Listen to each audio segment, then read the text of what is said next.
So today I will be talking about environmental issues and the debate surrounding that in the US.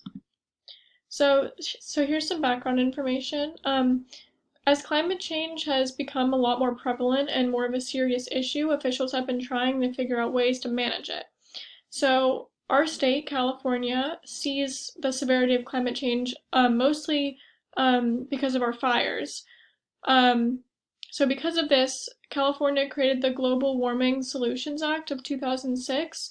So this act set a limit to the amount of greenhouse gases that California citizens could emit, and it helped carbon pollution to decline. So the federal government knows how serious climate change is, and because of that, they make all their decisions on it under the 1970 Clean Air Act. So this allowed federal and state regulations to limit greenhouse gas emissions from different sources, and it works on advancing different things like nuclear energy and improving energy efficiency and a lot more. So here's my thesis and main argument.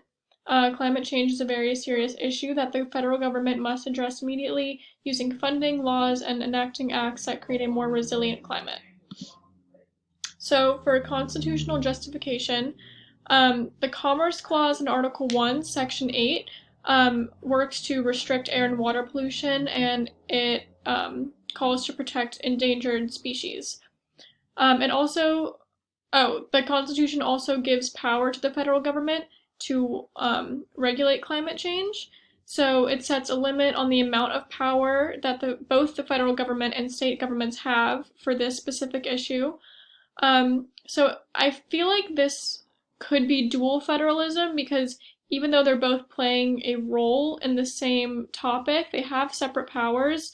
So this would not be marble federalism because they're not necessarily working together on this. So some of the powers that they have, so the concurrent powers are protecting public health and safety and welfare, the reserved power of protecting people from local threats, and the express power of regulating commerce. Those are all very prevalent for environmental issues and are seen throughout the debates. So arguments for the federal government. So some positive impacts that the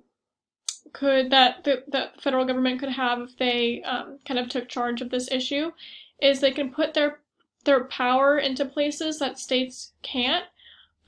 So they can effectively address major concerns like interstate spillovers. So it's also easier for big corporations to follow one policy rather than many different ones from the states. And then some of the negative impacts is that policies can take a lot longer to get passed, and the federal government can't always spend their time on very localized issues like states can. And then my arguments for the state government, if they were to have full power over this, is that, so for positive impacts, they can place developments in very localized issues. And state regulations can also be passed faster than federal ones. But some negative impacts are that it's hard for big corporations to meet the needs that all states have. And then state governments also don't have the power to handle very, very large environmental issues like the federal government would be able to handle. So for the rebuttal and my own personal recommendation, I'm gonna rebut why state governments should not be in charge of handling all environmental issues. So even though regulations can be passed faster and they can handle localized concerns, it's not enough to truly change climate change and actually get a handle on it. Whereas the federal government, they have a lot more resources and more power to make a very effective change and a long-lasting one in terms of handling climate change and how it affects our Earth in the future, as well as future generations. So for my recommendation, I believe the federal government should be more proactive in placing laws limiting the amount humans contribute to climate change. So humans should be fined for emitting a certain amount of greenhouse gases, because this seems like the only way people might actually listen to the regulations if they get fined for them. The federal government should also put more funding into researching different ways to lower or to, I guess, manage climate change faster.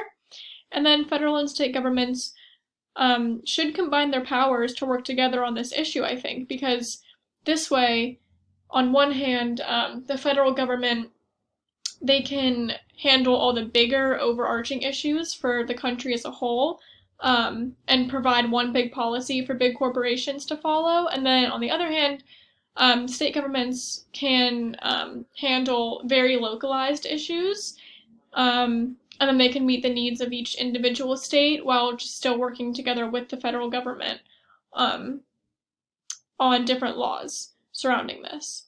So this is my bibliography. And here's it continued, and thank you.